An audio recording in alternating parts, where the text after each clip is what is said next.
الحمد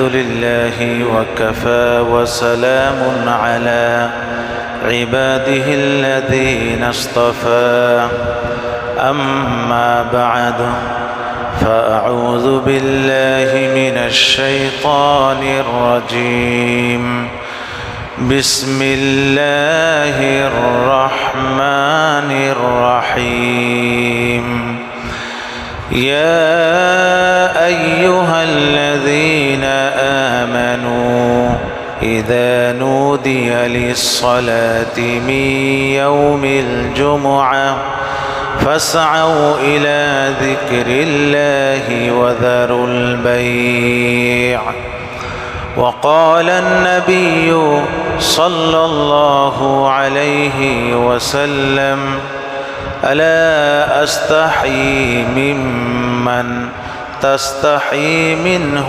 ملائكة السماء أو كما قال عليه الصلاة والسلام صدق الله العظيم وصدق رسوله النبي الكريم ونحن على ذلك من الشاهدين والشاكرين الحمد لله رب العالمين شكل درود شريف পড়ি اللهم صل على محمد وعلى آل محمد كما صليت على إبراهيم وعلى آل إبراهيم إنك حميد مجيد اللهم بارك على محمد وعلى آل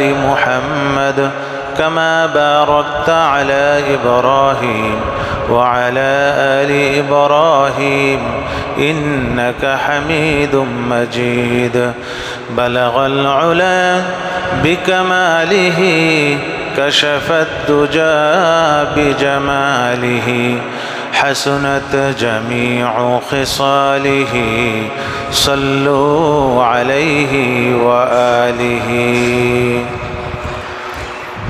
সম্মানিত মুআজ্জাজ মুহতারাম মহান রব্বুল আলামিনের প্রতি অন্তরের অন্তরস্থল থেকে শুকরিয়া আদায় করি যে রব্বুল আলামিন আমাদেরকে তার দাসত্ব করার জন্য তার মেহমান বানিয়েছেন সেই রব্বুল আলামিনের প্রতি শুকরিয়া আদায় করি সকলে বলি আলহামদুলিল্লাহ। ভাইয়েরা আমার, গত জুমায় বলেছিলাম হযরত ওসমান ইবনে আফফান রাদিয়াল্লাহু তাআলা আনহুর শাহাদত বার্ষিকী এই সংক্রান্ত আলোচনা কিছুটা করা হয়েছে। বিভিন্ন রেওয়ায়েতে বিভিন্ন তারিখ বর্ণনা করা হয়। দুটি তারিখ পেয়েছি। একটি হলো 12ই জিলহজ তাকে শহীদ করা হয়, যেটা গত শুক্রবার ছিল। আরেকটি বর্ণনায় এসেছে 18ই জিলহজ, সেটাও শুক্রবারের দিন ছিল। দিন একটি শুক্রবার, আর আজকে হলো 18 জিলহজ। আজকে কত জিলহজ? আজকেও জুমার দিন। তো ওনাকে জুমার দিনই সকালে ওনাকে শহীদ করে দেওয়া হয়, জুমার দিন সকালবেলায়। তো আমি একটু পেছনে একটু চলে আসি। হযরত ওসমান রাদিয়াল্লাহু তাআলা আনহু, হযরত ওমর রাদিয়াল্লাহু তাআলা আনহুর খেলাফত আমলের কথা। হযরত ওমর রাদিয়াল্লাহু তাআলা আনহু একবার জুমার নামাজ পড়ানোর জন্য মেম্বারে তিনি খুতবার জন্য দাঁড়িয়েছেন। তো খুতবা দিচ্ছেন, খুতবা চলছে, এর মধ্যে হঠাৎ হযরত ওসমান মসজিদে প্রবেশ করলেন। হযরত ওমর রাদিয়াল্লাহু তাআলা আনহু তার খুতবা বন্ধ করলেন। বন্ধ করে হযরত ওসমান রাদিয়াল্লাহু তাআলা আনহুকে লক্ষ্য করে বললেন, আইয়াতু সাআতিন হাযিহি ইয়া ওসমান। বলে যে, ওসমান, আপনি এত বড় একজন সাহাবী, এটা কোনো সময় হলো মসজিদে আসার? এটা কি মসজিদে আসার সময়?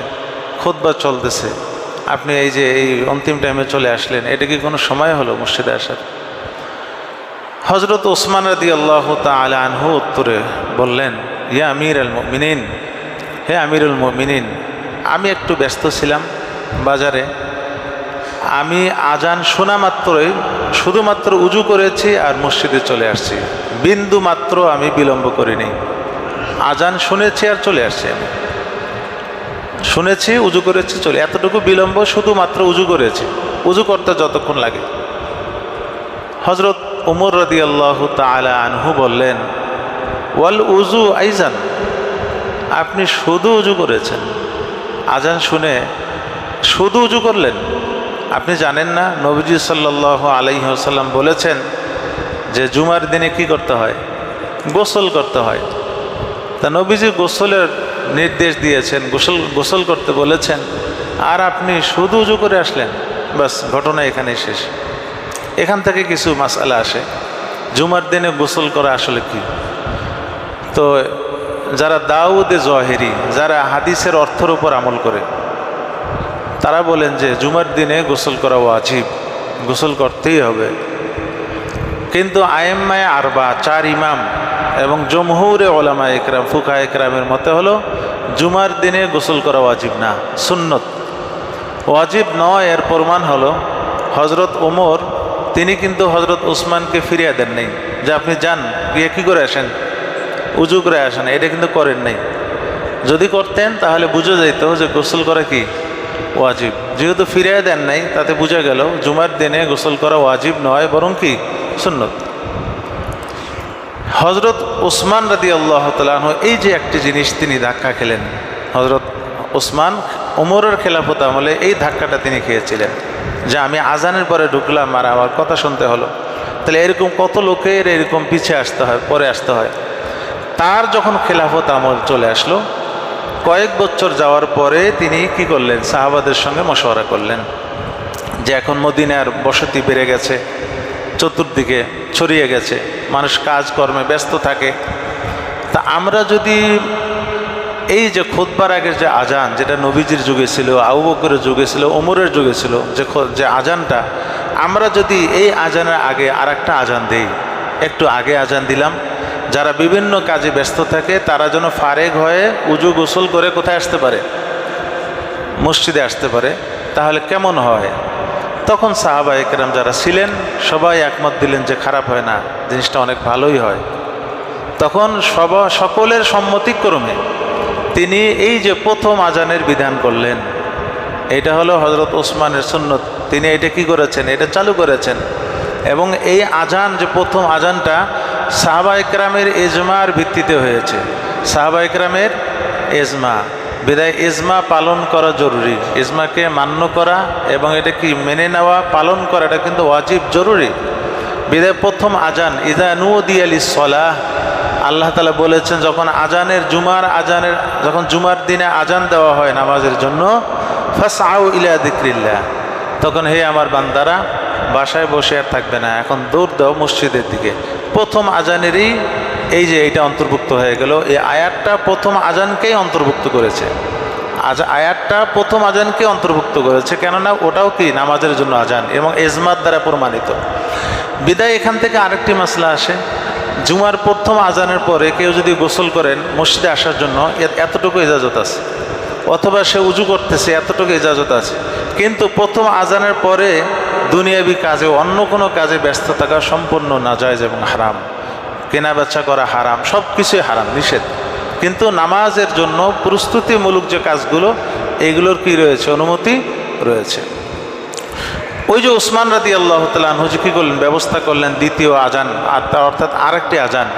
নবীর যুগে আজান ছিল একটি, সেটি হলো মুয়াজ্জিন আজান দিতেন। নবীজি সাল্লাল্লাহু আলাইহি ওয়াসাল্লাম যখন মেম্বারে আসতেন, তখন মুয়াজ্জিন মসজিদ নববীর বাহিরে গিয়ে, ওই বাহিরে বারান্দা একটি ছাদ ছিল, ছাদের উপরে দাঁড়িয়ে আজান দিত। আজান দেওয়া হতো দুই উদ্দেশ্যে, একটি হলো আশপাশে যারা বিভিন্ন কাজে ব্যস্ত তারা যেন তাড়াতাড়ি কি চলে আসে নামাজের জন্য। আরেকটি উদ্দেশ্য ছিল যারা মসজিদে আছেন তারা যেন বুঝতে পারেন যে খতিব চলে আসছে, এখন কি হবে, খুতবা হবে, সকলের জন্য রেডি হয়ে যায় খুতবা শোনার জন্য। হজরত উসমান রাদিয়াল্লাহু তাআলা আনহু দুইটি আজানের কি করলেন, বিধান করলেন। তো যখন দুইটি আজানের নিয়ম করলেন, প্রথম আজানটি দেওয়া হতো মসজিদ নববী থেকে একটু দূরে, জাওরা নামে একটি জায়গায়, বাজারের পাশে একটু উঁচু টিলার মধ্যে। এটার উদ্দেশ্য ছিল যারা বিভিন্ন কাজে ব্যস্ত বা যারা এখনো মসজিদে আসেন নাই তাদেরকে জানায়া দেওয়া যে নামাজের সময় হয়ে আসছে, তোমরা চলে আসো মসজিদে। আর দ্বিতীয় জুমার দ্বিতীয় আজান দেওয়া হয় যেটা, সেই আজানটা তো আগে ছিল কোথায়? বাহিরে, ছাদের উপরে। তখন হজরত ওসমান কী করলেন? উনি বললেন যে এখন তো আর বাইরে দেওয়ার দরকার নাই, বাইরে আজান তো হয়ে গেছে, এখন খতিবের সামনে আজান দাও।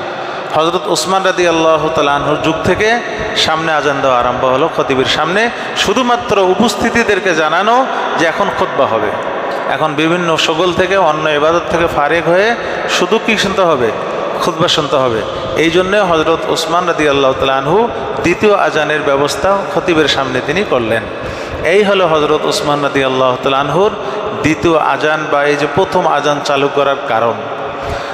এবার আসুন, ওই যে বললাম সাবাইয়া, আবদুল্লাহ ইবনে সাবা হজরত ওসমানের উপর যে বিভিন্ন অপবাদ দিয়েছিল, অভিযোগ তুলেছিল, অভিযোগগুলোর উত্তর আমি দিয়েছি।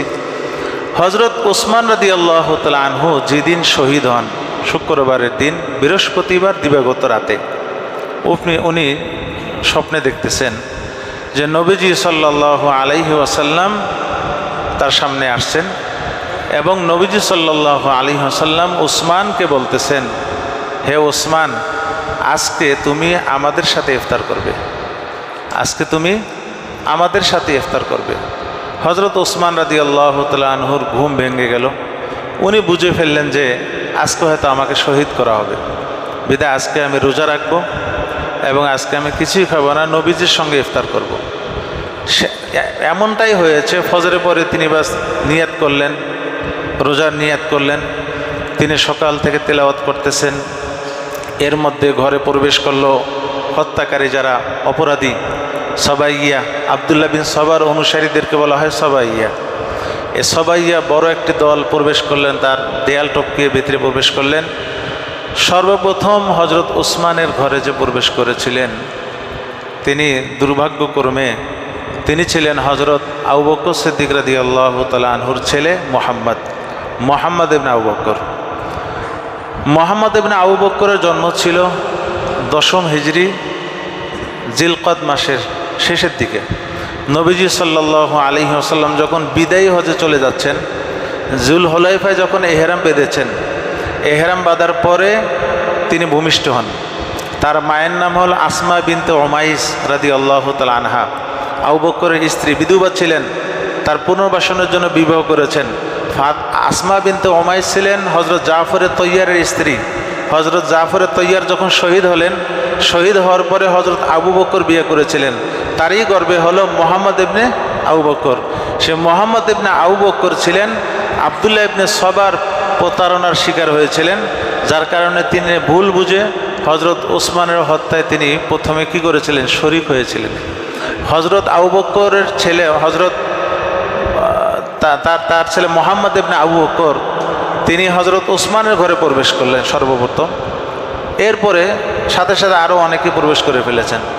উনি প্রবেশ করার পরে হজরত ওসমানের দাড়ি ধরেছেন সর্বপ্রথম। তখন হজরত ওসমান চেয়ে দেখেন যে মোহাম্মদ সামনে। তখন তিনি বলতেছেন যে মোহাম্মদ, তুমি এটা কি করলে? তোমার বাবা যদি জানতো, তোমার অবস্থা যদি বুঝতো, আজকে দেখতো যে তুমি আমার দাড়ি ধরেছ, তোমার ওপর চরম অসন্তুষ্ট হতে। তুমি জানো তুমি কি করছো? যখন এই কথা বলেছেন, জিন্নুর আইনের কথা, নূর, মুখ দিয়ে নূর বের হয়েছে, তো সাহাবীর ছেলে সাথে সাথে দিল নরম হয়ে গেছে, সাথে সাথে দাড়ি ছেড়ে উনি পিছে হটছেন। পিছে হটে যারা হত্যা করতে আসে তাদেরকে বরঞ্চ বলছে, আপনার বের হয়ে যান, ওনাকে হত্যা করা যাবে না, বের হন, আপনার এখান থেকে সরেন।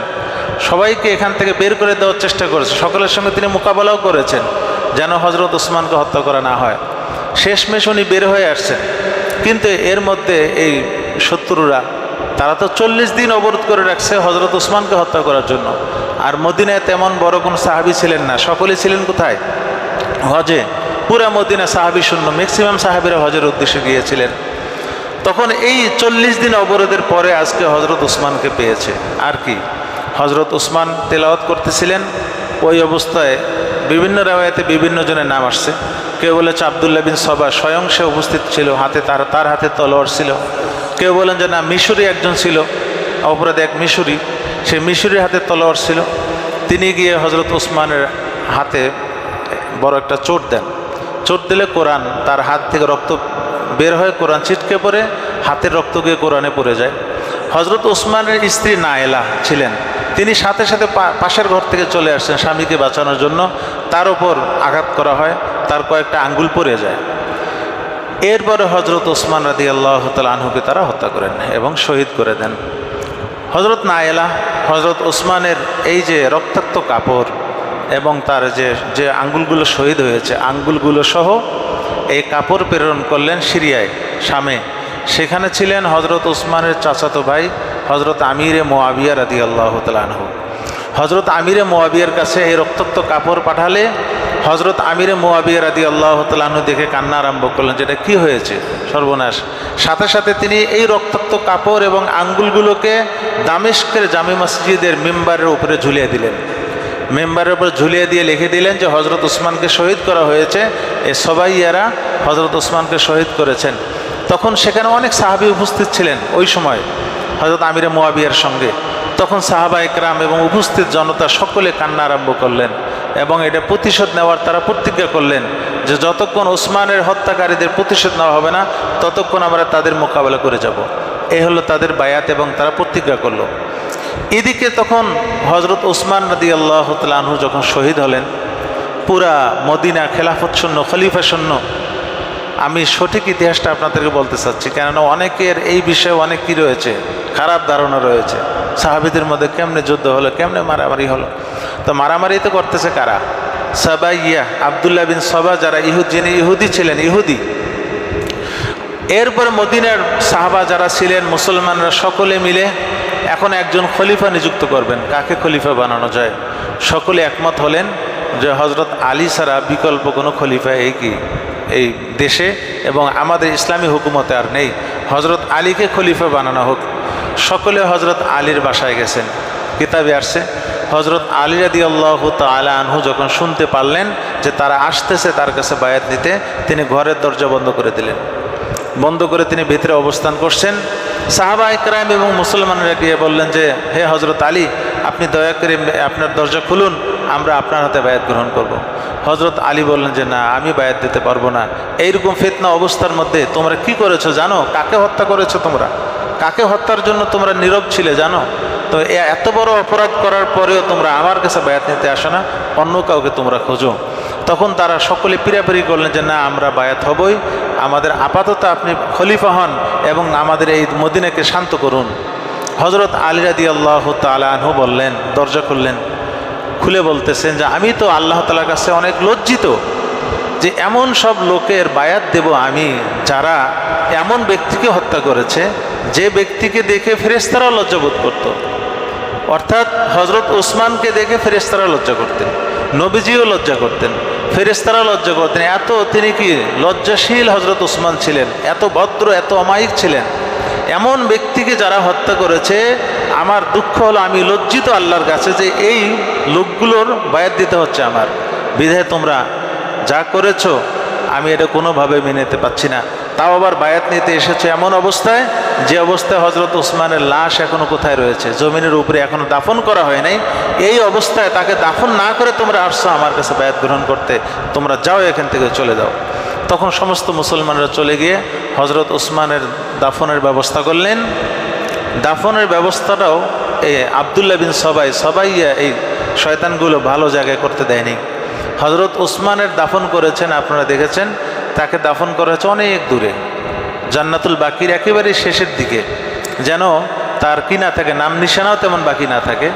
কিন্তু নবীজির সাহাবী জিন্নুরাইন যার, যতই পেছনে দেখ আর যতই দূরে সরে দিক, মানুষের দিলের মধ্যে তো তার কি রয়েছে, একটা স্থান রয়েছে যেটা এখনও মানুষ গেলে তার কবর খুঁজে বের করে কি করে আসেন, জিয়ারত করে আসেন। এবং ওই যে আবু বকর ওমরের জন্য যে দোয়াগুলো করে, আসসালামু আলাইকা ইয়া আমিরুল মুমিনিন ওসমান ইবনে আফফান রাদিয়াল্লাহু তাআলা আনহু ওয়া রাহমাতুল্লাহি ওয়া বারাকাতুহু জাযাকাল্লাহু খায়রান আন উম্মতি মুহাম্মাদিন সাল্লাল্লাহু আলাইহি ওয়াসাল্লাম, এই দোয়া সেখানেও পড়ে আসেন। যাই হোক, যখন দাফন কাফন শেষ হয়ে গেল, পুরা মদিনার প্রভাব ছিল হলো সাবাইয়াদের নিয়ন্ত্রণে। পুরা মদিনার প্রভাব সাবাইয়াদের নিয়ন্ত্রণে। প্রত্যেকটা গলিতে গলিতে এই সবাইয়া, এই মুনাফিকরা কি ছিল, তাদের একটা বিশাল বড় একটা বলয় তারা তৈরি করেছিল। এর মধ্যে হজরত আলী রাদিয়াল্লাহু তাআলা আনহুর কাছে এসে সকলে বায়াত গ্রহণ করলেন। হজরত আলী রাদিয়াল্লাহু তাআলা আনহুর হাতে বায়াত সমস্ত সাহাবার যারা ছিলেন উপস্থিতির মধ্যে ছিলেন আশারায়ে মুবাশশারা একজন হজরত তালহা রাদিয়াল্লাহু আনহু, আরেকজন ছিলেন হজরত জুবাইর রাদিয়াল্লাহু তাআলা আনহু। এই দুইজন ছিলেন জান্নাতের সার্টিফিকেট প্রাপ্ত সাহাবী আশারায়ে মুবাশশারা। তারাও হজরত আলীর হাতে বায়াত গ্রহণ করলেন। গ্রহণ করার পরে হজরত আলীকে বলতেছেন যে হজরত আপনি একটু দয়া করে ওসমানের হত্যাকারীর বিচার করুন। হজরত আলী বলতেছেন যে তোমরা জানো পুরা মদিনা হলো কাদের নিয়ন্ত্রণে? সবাইয়াদের নিয়ন্ত্রণে। আব্দুল্লাহ বিন সবার গোষ্ঠীরা পুরা মদিনাকে নিয়ন্ত্রণ করতেছে, তাদের প্রত্যেকটা জায়গায় প্রত্যেকটা স্থানে তাদের গোয়েন্দা। এই অবস্থায় যদি বিচার করতে যাই পুরা মদিনা আবার অশান্ত হয়ে যাবে। বিদায় একটু মদিনাকে শান্ত হতে দেন, মদিনাকে শান্ত হোক, এরা আস্তে আস্তে একটু তাদের বলয়টা কমে আসুক, তখন আমি হত্যাকারীদের বিচার করব। কিন্তু হজরত জুবাইর এবং তলহা যখন এইভাবে পিড়াপিড়ি করতেছিল তখন আব্দুল্লাহ বিন সবা টের পেয়েছে যে এই যে আমাদের বিচারের জন্য এই দুইজন বেশি কি করেছে, তারা উঠে পড়ে লেগেছে। তখন তারা কি করলো? তখন তারা জুবাইর এবং তলহা রাদিয়াল্লাহু তাআলা আনহুমা এই দুজনকে হত্যার প্ল্যান করলো যে এই দুজনকে রাখা যাবে না। তো 4 মাস ছিলেন তারা মদিনায়। 4 মাস পরে তারা রওনা করলেন মক্কার দিকে, হজরত জুবাইর এবং তলহা আত্মরক্ষার জন্য। তারা গেলেন মক্কায়। মক্কায় যাওয়ার পথিমধ্যে হজরত আয়েশা রাদিয়াল্লাহু তাআলা আনহার সঙ্গে সাক্ষাৎ। হজরত আয়েশা রাদিয়াল্লাহু তাআলা আনহা গিয়েছিলেন হজের জন্য, হজ থেকে ফিরতেছেন, পথিমধ্যে দেখা, রাস্তায় তাকে খবর দেওয়া হলো যে ওসমানকে শহীদ করা হয়েছে। হজরত আয়েশা রাদিয়াল্লাহু তাআলা আনহা বললেন ইন্না লিল্লাহি ওয়া ইন্না ইলাইহি রাজিউন। সমস্ত ঘটনা তিনি শোনার পরে খুব দুঃখিত হলেন, দুঃখ প্রকাশ করলেন যে মুসলমানদের মধ্যে এরকম অশান্ত, এরকম একটা অশান্তি, বিশৃঙ্খলা, এই যে একটা ফিতনা, এই ফিতনা থেকে বাঁচার উপায় কি? হজরত আয়েশা রাদিয়াল্লাহু তাআলা আনহা মক্কায় ফিরে গেলেন। মক্কায় কিছুদিন থেকে হজরত তলহা এবং জুবাইরকে বললেন যেহেতু তোমাদেরকে হত্যার জন্য তারা খুঁজে বেড়াচ্ছে, বিদায় তোমরা এখন মদিনায় যেও না, তোমরা কোথায় যাবে তোমরা নিজেরা সিদ্ধান্ত নাও। তখন হজরত তলহা এবং জুবাইর সিদ্ধান্ত নিলেন যে আমরা বসরায় চলে যাব। বিদায় আমাদের আবেদন হলো আম্মাজান আপনি আমাদের সাথে বসরায় চলেন, ওখানে গিয়ে আমরা মদিনায় শান্ত কিভাবে করা যায়, মদিনার এই বিশৃঙ্খলা কিভাবে দূর করা যায়, আমরা ওখান থেকে কি করতে চাই, একটা মীমাংসার একটা পর্যায়ে চলে যেতে চাই। হজরত আয়েশা রাদিয়াল্লাহু তাআলা আনহা তিনি রাজি হলেন। তখন হজরত জুবাইর এবং হজরত তলহাকে নিয়ে কোথায় চলে গেলেন? বসরায়। অনেক লম্বা ঘটনা, আমি শুধু সংক্ষেপে বলছি, আমি এগুচ্ছি এরপরে যুদ্ধের দিকে। এরপরে যখন তারা সেখানে উপস্থিত হলেন, এদিকে হজরত আলী রাদিয়াল্লাহু তাআলা আনহুর কানে এই মুনাফিকেরা ইহুদিরা তার কান পরা দিল যে হজরত আয়েশা এবং জুবাইর এবং তলহা ওনারা সবাই আপনার বিরুদ্ধে লড়াই করার জন্য বসরায় একত্রিত হয়েছে। বিদায় তারা ওখানে বিভিন্ন বাহিনী জমায়েত করতেছে এবং তারা সশস্ত্র বাহিনী নিয়ে আপনার মোকাবেলা করবে, মদিনায় এসে মদিনা আক্রমণ করবে। হজরত আলী রাদিয়াল্লাহু তাআলা আনহু বললেন যে এটা কেমনে সম্ভব? উম্মুল মুমিনিন আয়েশা উনি কিভাবে এটা করতে পারেন?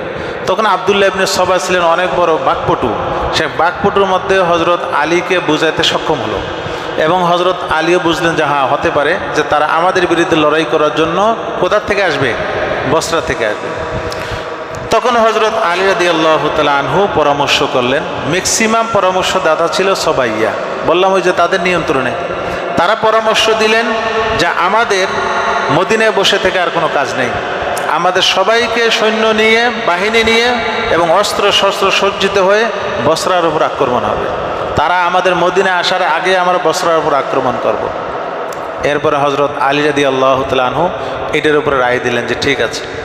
এদিকে হজরত হাসান রাদিয়াল্লাহু তাআলা আনহু, হজরত হোসেন রাদিয়াল্লাহু তাআলা আনহু এবং হজরত আবদুল্লাহ ইবনে আব্বাস, আবদুল্লাহ ইবনে ওমর তারা মদিনায় ছিলেন। তারা হজরত আলীকে বলতেছেন যে হজরত বিষয়টা অনেক কঠিন, তারা কখনোই আপনার বিরুদ্ধে লড়াই করার জন্য সেখানে যায়নি, আপনাকে ভুল বোঝানো হচ্ছে, আপনি ভুল বুঝতেছেন, বিদায় দয়া করে আপনি এই সামনের এই কাজে এই পদক্ষেপগুলো আপনি গ্রহণ করিয়েন না।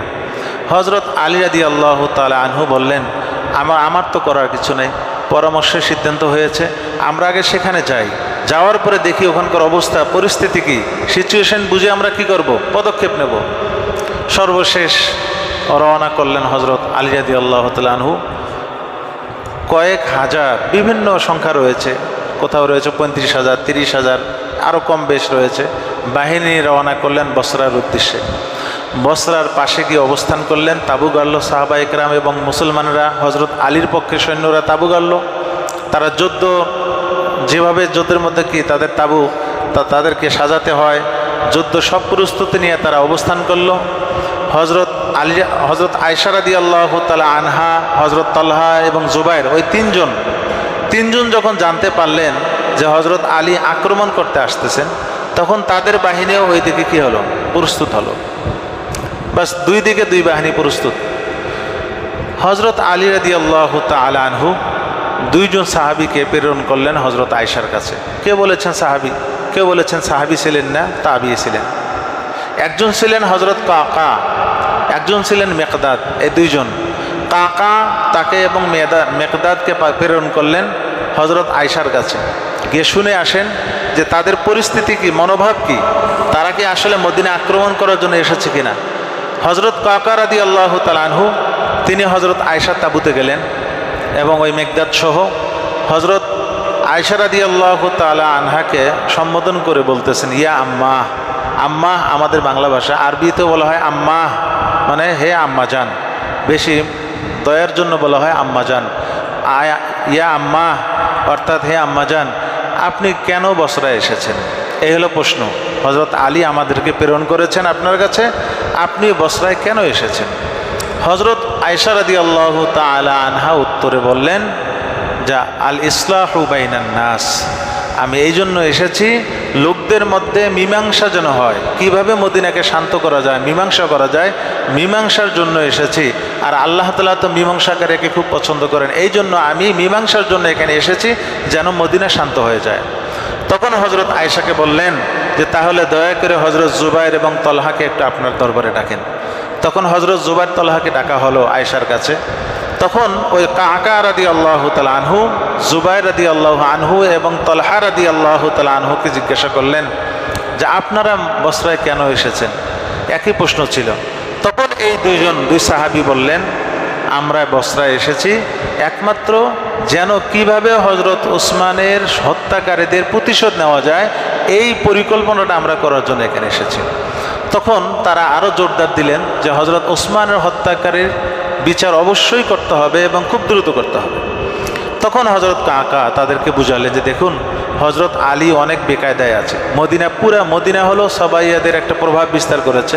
তারা প্রতিটা মজলিসে, প্রতিটা অলিতে গলিতে তাদের বসবাস, তাদের অবস্থান, বেদায় তাকে একটু শান্ত হতে দিন, মদিনা শান্ত হোক, হজরত আলীর খেলাফতটা আর একটু মজবুত হোক, তখন আপনারা এর প্রতিশোধ নেওয়ার জন্য প্রস্তাব দিন। তখন হজরত জুবাইর এবং হজরত তালহা রাদিয়াল্লাহু তাআলা আনহু মেনে নিলেন যে ঠিক আছে, তাহলে আমরা এটার উপরে রাজি হলাম, বিদায় কোনো যুদ্ধ হবে না। তখন হজরত কাকা হজরত আলীর কাছে ফিরে আসলেন, সন্ধ্যার দিকে ফিরে আসছেন। এসে হজরত আলীকে বললেন যে হজরত আমাদের সমঝোতা হয়েছে, এখন আর কোনো যুদ্ধ হবে না, তারাও তাদের মতো ফিরে যাবে, আমরা আমাদের মতো ফিরে যাব। বাস হজরত আলী রাদিয়াল্লাহু তাআলা আনহু পুরা ঘটনা শুনে খুব খুশি হলেন, যাক আলহামদুলিল্লাহ, কি যুদ্ধ করতে হচ্ছে না, কোনো আক্রমণ হবে না, কোনো যুদ্ধ হবে না, আমরা কালকে সকালে চলে যাব। যখনই আবদুল্লাহ বিন সাবা, সেও ছিল ওখানে উপস্থিত ছিল, আবদুল্লাহ বিন সাবা যখনই শুনলো যে ঘটনা তো অন্যরকম হয়ে গেছে, যে এদের মধ্যে সমঝোতা হয়ে গেল এবং কোনো যুদ্ধ হবে না, তাহলে তো আলী এবং মুসলমানদের মধ্যে কোনো কি হচ্ছে না, আর কোনো বিচ্ছেদ বা কোনো প্রকার দ্বন্দ্ব নেই, তখন তা আমরা পরাজিত হব, আমাদের মোকাবেলা করা বা আমাদের থেকে প্রতিশোধ নেওয়া তাদের জন্য সহজ হবে, এইটা তো হতে পারে না। তখন আবদুল্লাহ বিন সাবা তার যে অনুসারীরা ছিল সবাইয়া, তাদেরকে এক সাইডে ডাক দিলেন, ডাক দিয়ে বলল যে দেখো, মুসলমানদের মধ্যে ঐক্য চলে আসছে, এই ঐক্য রাখা যাবে না, ঐক্য বিনষ্ট করতে হবে। কিভাবে? যে আগামী এই যে শেষ রাত্রে তোমরা বিভিন্ন গ্রুপ হয়ে ওই আয়েশার যে তাঁবু রয়েছে, যোদ্ধাদের যে তাঁবু রয়েছে, তাঁবুর উপর আক্রমণ করবা। আক্রমণ করলে তারা ভাববে যে আলীর তাঁবু থেকে আমাদের কাছে কি এসেছে, আক্রমণ এসেছে, বিধায় আমরা তো আর বসে থাকবো না। তখন তারাও কি করবে, আক্রমণ করবে, উল্টা আক্রমণ। বাস সিদ্ধান্ত অনুযায়ী কাজ। ভোরবেলায় শোবে সাদেকের আগে শেষ রাত্রে এই সবাইয়ারা, এই শয়তানেরা আস্তে করে তারা গুপ্ত হামলা করলো। কাদের উপর? কাদের উপর? হজরত আয়েশা এবং হজরত জুবাইর, হজরত তলহার উপর, তাদের বাহিনীর উপর আক্রমণ করলে হজরত আয়েশা এবং তলহার বাহিনীরা তারা পাল্টা আক্রমণ করলো। বাস শুরু হয়ে গেল যুদ্ধ শুরু হয়ে গেল। সারা দিন যুদ্ধ হলো। যখন যুদ্ধে অসংখ্য সাহাবি, অসংখ্য মুসলমানরা শহীদ হতে লাগছে, এর মধ্যে হজরত জুবাইর রাদিয়াল্লাহু তাআলা আনহু শহীদ হয়ে যান, এর মধ্যে হজরত তলহা রাদিয়াল্লাহু তাআলা আনহু শহীদ হয়ে যান, যারা হলেন আশারায়ে মুবাশশারা, তাদের মোকাবেলা হচ্ছে। চিন্তা করুন। এবং হজরত আলীও কি ছিলেন? আশারায়ে মুবাশশারা। বোঝেন নাই? একদিকে হলো আশারায়ে মুবাশশারা একজন, আর একদিকে আশারায়ে মুবাশশারা কয়জন? দুইজন। বাস মোকাবেলা চলছে। হজরত জুবাইর রাদিয়াল্লাহু তাআলা আনহু যখন মোকাবেলায় আলীর সামনে চলে আসছেন, তখন হজরত আলী হজরত জুবাইরের কানে কানে বলছেন যে, জুবাইর, তোমার কি একটা কথা মনে আছে? নবীজি সাল্লাল্লাহু আলাইহি ওয়াসাল্লাম যে তোমাকে বলেছিলেন, তোমার মনে আছে? তখন জুবাইর বলে যে, কি বলেছিলেন? বলে, নবীজি তোমাকে বলেছিলেন যে তুমি একসময় আমার বিরুদ্ধে মোকাবেলা করবা, আর সেদিন তুমি থাকবে জালেম, তুমি জুলুম করবা আমার উপর, আমাকে যদি হত্যা করো তুমি জুলুম করবে, তুমি কি জানো? আর এই হাদিসটা তোমার মনে নেই, আর তুমি আমার মোকাবেলা করতে আসছো সরাসরি। হজরত জুবাইর রাদিয়াল্লাহু তাআলা আনহু বলেন যে, হ্যাঁ, আমার আজকে মনে পড়েছে, খোদার কসম আমি ভুলে গিয়েছিলাম। সাথে সাথে তিনি হাতিয়ার ফেলে তিনি কি যুদ্ধক্ষেত্র থেকে বের হয়ে যাচ্ছেন। তখন তার অনুসারীরা বলতেছেন যে, আপনি কোথায় যাচ্ছেন? বলে, আমার একটা হাদিস ভুলে গিয়েছিলাম, আজকে আমার মনে পড়েছে, বিধায় আমি এই যুদ্ধে অংশগ্রহণ করব না, আমি চলে গেলাম। উনি যাওয়ার পথেই বাস ওই সাবাইয়াদের তীরের আঘাতে তিনি কি হয়ে যান? শহীদ হয়ে যান। এবং তলহা রাদিয়াল্লাহু তাআলা আনহুকেও শহীদ করা হয় সাবাইয়াদের পক্ষ থেকে। এই হলো এই যুদ্ধটা যখন চলছিল। হজরত আয়েশা রাদিয়াল্লাহু তাআলা আনহা যখন দেখলেন যে আমাদের মধ্যে একটা বিশাল বড় হাঙ্গামা পাকিয়ে দিয়েছে কারা? এই সাবাইয়ারা। তখন হজরত আয়েশা উটের পিঠে চড়ে যুদ্ধক্ষেত্রে চলে আসছেন। যুদ্ধক্ষেত্রে আসলে একটি কোরআন হাতে ছিল। কোরআনটি এক সাহাবীর হাতে দিয়ে বলল যে, তুমি এই কোরআন নিয়ে ময়দানের মাঝখানে গিয়ে হাত উঁচু করে বলো যে, আল্লাহর রাস্তায় যুদ্ধ থামাও, আল্লাহর কালাম আমার সামনে রয়েছে, আমার হাতে। তখন ওই সাহাবী কোরআন নিয়ে যখন যাইতে লাগছে, সাবাইয়ারা একজন তার হাতে চোট মেরে কোরআনটা ফেলে দিচ্ছে। অর্থাৎ কোনোভাবে কি যেন না হয়, সমঝোতা যেন না হয়, যুদ্ধ যেন চলতে থাকে। আরেক রিওয়ায়াতে রয়েছে হজরত আয়েশা স্বয়ং মাঠে চলে আসছেন, যুদ্ধের মাঠে উটের পিঠে চড়ে। তখন হজরত আলী দেখতে পেয়েছেন যে মা আয়েশা চলে আসছে। তখন তিনি গিয়ে হজরত আয়েশার লাগাম ধরলেন, তার উটের লাগাম ধরে কান্না আরম্ভ করলেন যে, আম্মা জান, আপনি আসছেন? হজরত আয়েশা রাদিয়াল্লাহু তাআলা আনহা বললেন যে, হ্যাঁ, আমার সাথে যুদ্ধ করো, কি করবে? এত মানুষ, এত সাহাবী, এতগুলো মুসলমান হত্যা হচ্ছে, তোমাদের কোনো গায়ে লাগতেছে না, আমাকে হত্যা করে ফেলো, আমাকে হত্যা করে ফেলো। তখন হজরত আলী হজরত আয়েশার উটের লাগাম ধরে বের করে যুদ্ধক্ষেত্র থেকে বের করলেন এবং পতাকা উঁচু করে বললেন যে, তোমরা যুদ্ধ থামাও। তখন যুদ্ধ থেমে যায়। যুদ্ধ থেমে যায়। এই যুদ্ধর নাম হলো জঙ্গে জামাল। নাম শুনেছেন না? জামালের যুদ্ধ, জঙ্গে জামাল। জামাল মানে উট। এই যে উটের যুদ্ধ, এটি উট হজরত আয়েশার উটকে কেন্দ্র করে এই যুদ্ধের নাম হলো কি? জঙ্গে জামাল। এইটা ছিল ইহুদিদের চক্রান্ত, ষড়যন্ত্রের কারণে মুসলমানদের মধ্যে একটি বিভেদ সৃষ্টি করার জন্য এই যুদ্ধটা সংগঠিত হয়। তো ভাইরা আমার, এই হলো জঙ্গে জামাল। জঙ্গে জামাল সর্বশেষ যুদ্ধ থেমে যায়। থেমে যাওয়ার পরে হজরত আলী রাদিয়াল্লাহু তাআলা আনহু এই যুদ্ধের মধ্যে বিজয় লাভ করেন এবং স্বাভাবিক উনি তো খলিফা ছিলেন। তখন হজরত আয়েশাকে তিনি বসরা থেকে নিয়ে এসে মক্কায় প্রেরণ করলেন, কোন রাতে আসছে মদিনায় প্রেরণ করলেন। এবার হজরত আলী রাদিয়াল্লাহু তাআলা আনহুর কাছে খবর আসলো যে আমিরে মুআবিয়া রাদিয়াল্লাহু তাআলা আনহু, যিনি সিরিয়ায় ছিলেন, তিনি সিরিয়ায় থাকা অবস্থায় হজরত আলীর কাছে তিনি বায়াত গ্রহণ করেন নাই। বায়াত অর্থাৎ খলিফা মেনে নেন নাই। সবাই মেনে নিয়েছে, আমিরে মুআবিয়া খলিফা হিসেবে হজরত আলীকে মেনে নেন নাই। কেন মেনে নেন নাই? এই জন্য নয় যে খলিফা আমিরে মুআবিয়া হইতে চাইছেন, এই জন্য না, বরংস ওনার কথা ছিল হজরত ওসমানের চাচাতো ভাই আমি হলাম ওসমানের ওয়ারিস। বিদায় আমার দাবি হলো যতক্ষণ পর্যন্ত হজরত ওসমানের হত্যার প্রতিশোধ বিচার করা হবে না, ততক্ষণ আমি আমিরে মুআবিয়া কি করব না, কোনো খলিফাকে মানি না, কারো কাছে আমি বায়াত গ্রহণ করব না। হজরত ওসমানের হত্যাকারীদের বিচার করা হোক, তারপরে আমি হজরত আলীর কাছে কি করব, বায়াত গ্রহণ করব। কিন্তু হজরত আলী রাদিয়াল্লাহু তাআলা আনহু বললেন, এটা তো হতে পারে না। সে পরিস্থিতি বুঝতেছে, মদিনার পরিস্থিতি খুব খারাপ। এটা বোঝার পরেও কেন সে জেদ করে আছে? তার অবশ্যই কি করতে হবে? তার বায়াত গ্রহণ করতে হবে এবং প্রতিশোধ এটা পরবর্তী বিষয়, 1 বছর হোক, 2 বছর হোক, 10 বছর হোক, এরপরে কি হবে, এটা প্রতিশোধ এবং বিচার করা হবে। কিন্তু হজরত আমিরে মুআবিয়া এটা মানেন নেই। হজরত আলী রাদিয়াল্লাহু তাআলা আনহু 1 বছর যেতে না যেতে তার বাহিনীদেরকে নিয়ে শামের উদ্দেশ্যে রওনা করলেন। শাম বলতে সিরিয়া, বর্তমান যে সিরিয়া রওনা করলেন। সিরিয়ার পাশেই একটি নদী রয়েছে, নদীর নাম হলো ফুরাত নদী, নাহরে ফুরাত নদী। ফুরাত নদীর পাশে একটি জায়গার নাম ছিল সিফিন নামে একটি জায়গার নাম ছিল। কি নাম? সিফিন একটি জায়গার নাম। সেখানে তিনি তাঁবু গাড়লেন তার বাহিনীদেরকে নিয়ে, যোদ্ধাদেরকে নিয়ে তাঁবু গাড়লেন। ওদিকে হজরত আমিরে মুআবিয়া, তার সঙ্গে অনেক সাহাবী ছিলেন, তারাও কি সামনে সমবেত হলেন যুদ্ধের জন্য মোকাবেলা। তাদের মোকাবেলা রাজনৈতিক, অর্থাৎ এমন না যে খলিফা আমিরে মুআবিয়া হইতে চাচ্ছেন, এরা আলী মানতেছেন না, এমন না।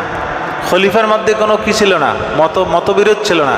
মতবিরোধ শুধু ছিল এতটুকু, ইজতিহাদি ভুল। হজরত আলী বলেন যে তুমি খেলাফত, তুমি আগে বায়াত গ্রহণ করো, কেন বায়াতের বাহিরে কেউ থাকতে পারবে না, কোনো মুসলমান বায়াতের বাহিরে থাকতে পারবে না, হাদিস দ্বারা প্রমাণিত এটি। বিদায় বায়াত গ্রহণ করো, এরপরে আমরা সবাই মিলে কি করব, ওই হত্যাকারীদের আমরা বিচার করব, হত্যাকারীদের বিচার করব। এটা হলো হজরত আলীর চিন্তা এবং তার ইজতিহাদ। হজরত আমিরে মুআবিয়ার ইজতিহাদ ছিল যে না, আগে আমার যে মৌরিস ওসমান আমার ভাই, তার হত্যাকারীদের আগে বিচার করুন, তারপরে আমি বায়াত গ্রহণ করব। এই যে ভুল বুঝবে যে দুইজনের মধ্যে ইজতিহাদি ভুল ছিল, ইজতিহাদি ভুল। এখন ইজতিহাদি ভুল কি জিনিস?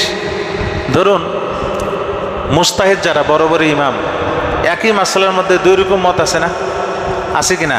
কে বলেছে ইমামের বিছনে সূরা ফাতিহা পড়া যাবে না, কেউ বলেছেন পড়তেই হবে, কেউ বলেছেন কি পড়তেই হবে। কোনো না কোনো একটা তো সঠিক, আর একটা তো অবশ্যই কি ভুল, ঠিক না? ভুল কিনা বলেন? একটা সঠিক হলে একটা ভুল হতে হবে না। কিন্তু নবীজি বলে গেছেন যে মুস্তাহিদরা যদি সঠিক করে তাহলে সে 2 নেকি পাবে, আর যদি ভুলও করে তবু কয় নেকি পাবে? 1 নেকি পাবে। ভুল করলেও 1 নেকি। বিদায় যারা ইমামের পেছনে সূরা ফাতিহা পড়েন, কোনো ইমামকে ফলো করে, ইমাম শাফিকে ফলো করে, বাস উনি ওনার ফলো করার কারণে উনি সওয়াব পাবেন, যদিও উনি ভুলের ওপর থাকেন। আর আবু হানিফা রাহমাতুল্লাহি আলাইহির ওপর তাকে স্মরণ করে যদি কেউ সূরা ফাতিহা না পড়ে, যে ইমাম পড়তেছে এইটাতে আমার জন্য যথেষ্ট, হাদিসে আছে, তিনিও সওয়াব পাবেন। সওয়াব থেকে কেউ কিন্তু বাহিরে নয়। শর্ত হলো কোনো না কোনো ইমামকে ফলো করতে হবে। ইমামকে ফলো না করে এইরকম দরবেশি করলে কাজ হবে না।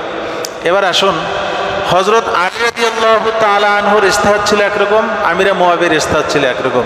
2 দিকের ইজতিহাদ, যে কোনো একটা ভুল ছিল, একটা কি ছিল? সঠিক ছিল। বাস ইজতিহাদের উপর ভিত্তি করে এখানে লড়াই শুরু হয়ে গেল। লড়াইয়ের মধ্যে হাজার হাজার মুসলমানরা এখানে শহীদ হয়ে যায়, সর্বশেষ যুদ্ধ থেমে যায়। এখন এই যে যুদ্ধ, জঙ্গে সিফিনের মধ্যে কে হকের ওপর ছিল? আমিরে মুআবিয়া নাকি হজরত আলী? এখানে সমস্ত ওলামায়ে কেরাম একমত, সমস্ত ওলামায়ে কেরাম একমত, এই যে মুআবিয়া এবং আলীর মধ্যে যে এই যে লড়াইটা হলো জঙ্গে সিফিন, এর মধ্যে হজরত আলী ছিলেন হকের ওপর। হজরত আলী ছিলেন কি? হকের ওপর। হজরত মুআবিয়ার ইজতিহাদটা ভুল ছিল, কিন্তু ভুল থাকলেও তার মধ্যে কি আছে? ওই যে বললাম কি, একটি সওয়াব রয়েছে। আর হজরত আলী তিনি মুস্তাহিদ, তার এটা সঠিক ছিল, বিদায় তার অনুসারীরা ছিল 2 সওয়াবের অধিকারী। হজরত আমিরে মুআবিয়ার অনুসারীদের সওয়াব থেকে তারা বাহিরে নয়। বিদায় যারাই শহীদ হয়েছে, বিদায় কেহই জাহান্নামী এটা বলা যাবে না, যে এর যে কোনো না কোনো একটা পক্ষের লোকেরা জাহান্নামে যাবে, এটা বলা সম্পূর্ণ নিষেধ। আহলে সুন্নাত ওয়াল জামাতের আকীদা হলো এই বিষয়ে বিশ্বাস রাখা। সাহাবাদের মধ্যে ইজতিহাদি ভুল ছিল, ইজতিহাদি ভুলের কারণে আব্দুল্লাহ বিন সবার এই তাদের এই ধোকায়, তাদের এই চক্রান্ত, তাদের এই প্রতারণায় এই যে গ্যাঞ্জামগুলো সৃষ্টি করেছিল, এগুলো হলো সব ইহুদিদের চাল। ইহুদিদের চালের কারণে মুসলমানদের মধ্যে এই ফিতনা ছড়িয়ে গিয়েছিল। ফিতনার কারণে অসংখ্য সাহাবী, অসংখ্য মুসলমানদের শাহাদাত বরণ করতে হয়েছে। তো ভাইরা আমার, আমি যেটা বলেছিলাম সংক্ষেপে বললাম, জঙ্গে সিফিন আর জঙ্গে জামাল। জঙ্গে জামাল ছিল হজরত আয়েশা, হজরত জুবাইর এবং তলহা, এই 3 জনের অনুসারীরা মিলে একটি দল, আর হজরত আলী রাদিয়াল্লাহু তাআলা আনহুর একটি কি বাহিনী, 2 বাহিনীর যুদ্ধ। এই যুদ্ধ বাঁধিয়ে দিয়েছিল কে? আব্দুল্লাহ বিন সবা, ইহুদিরা। মুসলমানদের এখানে কোনো দখল ছিল না। আর জঙ্গে সিফিনের মধ্যে যে যুদ্ধ হয়েছে হজরত আলী এবং হজরত ওসমানের মধ্যে, হজরত মুআবিয়ার মাঝে, এই যুদ্ধটা ছিল তাদের ইজতেহাদি ভুল। ইজতেহাদি ভুল এবং সঠিক দুইটার মধ্যে আল্লাহ তাআলা কি দেন? বিনিময় দান করেন। এই হলো আমাদের হযরত ওসমান রাদিয়াল্লাহু তাআলা আনহুর শাহাদতের দিবস হিসেবে তাকে হত্যা, তাকে শহীদ করা, এবং তার পরবর্তী হযরত আলী রাদিয়াল্লাহু তাআলা আনহু তিনি মদিনায় ফিরে আসলেন। মদিনায় এসেও তিনি কি করতে পারেন নাই, তিনি অস্থির ছিলেন। পুরা মদিনা ছিল আব্দুল্লাহ বিন সবা এবং এই সবাইয়াদের দখলে। এই সবাইয়ারা শেষমেশ কী করলো? তারা হযরত আলীর প্রেমে পড়ে গেল, যেহেতু আলীর দ্বারা সব কিছু করা যাচ্ছে। তখন তিনি কি করলেন? তখন আব্দুল্লাহ বিন সবা এবং তার অনুসারীরা হযরত আলীকে আল্লাহ বলে আখ্যায়িত করলো, যে আলী হলেন স্বয়ং আল্লাহ, উলুহিয়াতের দাবি করলো। হযরত আলী বলেন যে এগুলো তোমরা কি বলো? আমাকে তোমরা এতদিন কি মনে করছো, আজকে কি মনে করছো তোমরা? বলে না, আপনি আমাদের আল্লাহ। আব্দুল্লাহ বিন সবা এটা সবার মধ্যে ছড়িয়ে দিল যে আলী হলেন স্বয়ং ইলাহ, তিনি হলেন আল্লাহ। তখন হযরত আলী রাদিয়াল্লাহু তাআলা আনহু বললেন যে তোমরা যে আমাকে আল্লাহ বলছো এর প্রমাণ দাও। তখন তারা বলল যে এটা তো কোরআন শরীফে স্বয়ং আপনি বলেছেন, আয়াতুল কুরসির শেষে আল্লাহু লা ইলাহা ইল্লা হুয়াল হাইয়ুল কাইয়ুম, আল্লাহ তো তিনি, এই যে গুণ বলতে বর্ণনা করতে করতে শেষে তো আপনি বলেছেন ওহুয়াল আলিয়ুল আযীম, আর সে আল্লাহ হলেন আলী আর তিনি হলেন কি? মহান। তা আপনি তো নিজে বলেছেন আপনি আলী, আপনি হলেন আল্লাহ। হযরত আলী বলেন যে তোমরা এগুলি কি অপব্যাখ্যা করছো? এখানে তো আলী মানে তো আমি না, আল্লাহর গুণবাচক শব্দ এটি। তখন তারা বলে যে না, আপনি আল্লাহ, আপনাকে আমরা আল্লাহ মানব। তখন হযরত আলী রাদিয়াল্লাহু তাআলা আনহু তাদেরকে হুমকি দিলেন, তোমরা যদি এখান থেকে ফিরে না আসো, আমাকে আল্লাহ বলা থেকে ফিরে না আসো, তওবা যদি না করো, তোমাদেরকে আগুনে পড়ব। তখন তারা বলল যে আপনি হলেন আগুনের মালিক, আপনি আমাদের রব, আগুনের রব, আগুন দিয়ে আমাদেরকে মারবেন, এটা তো আমাদের ভাগ্য, এটা আমাদের কি ভাগ্য? আপনার আগুনের মালিক আপনি আগুন দিয়ে আমাদেরকে পড়েন, আমাদের কোনো কি নাই, আফসোস নাই। হযরত আলী রাদিয়াল্লাহু তাআলা আনহু তাদেরকে কয়েকদিন অবকাশ দিয়েছিলেন যে তোমরা এখনও তওবা করার সময় দিলাম, তওবা করে আসো। তারা তওবা করে নেই।